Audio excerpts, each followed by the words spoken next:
So I think the name of this video should be utilizing utility to create an opportunity. And I think this round is probably the best highlight we've had of it so far.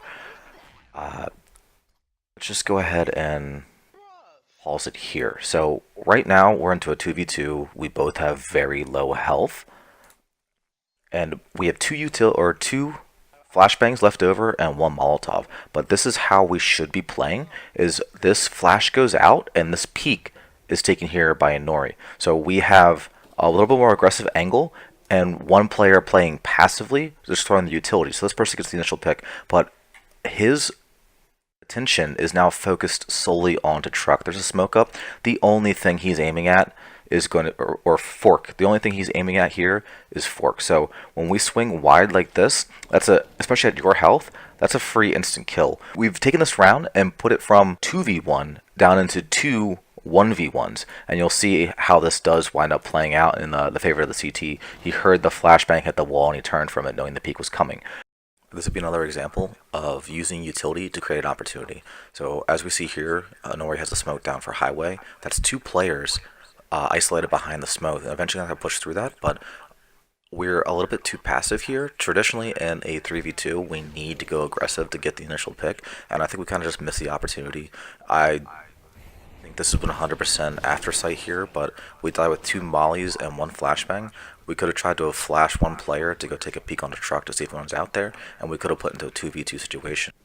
Our team tends to run off momentum, and I don't think there's anything wrong with that, but what we're going to see here is that momentum getting ahead of us, and no utility was used at all to blind this guy on highway.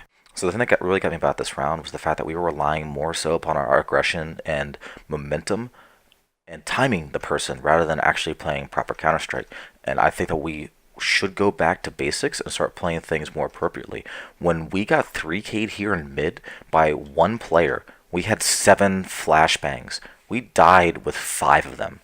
Not a single one was thrown. And I understand timing, but it does not create good consistency. And I think that sometimes we lack consistency throughout games, and by playing proper Counter-Strike, we're going to do better. So if we just throw, like if you think you have a read, if you think you can time someone, and we have 3 guys pushing through mid here, if you call for a flash, at least one of us is probably going to get that on time. You don't have to be sitting there waiting and die, but you have to start communicating things you want to do.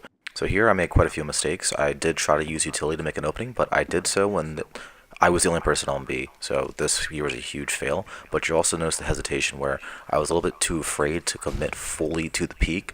Got a little startled when he was that close and kind of fumbled my keys.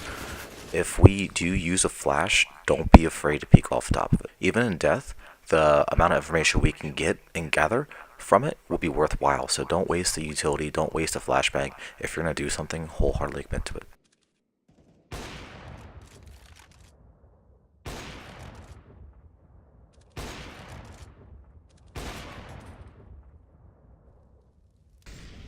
Flashbang.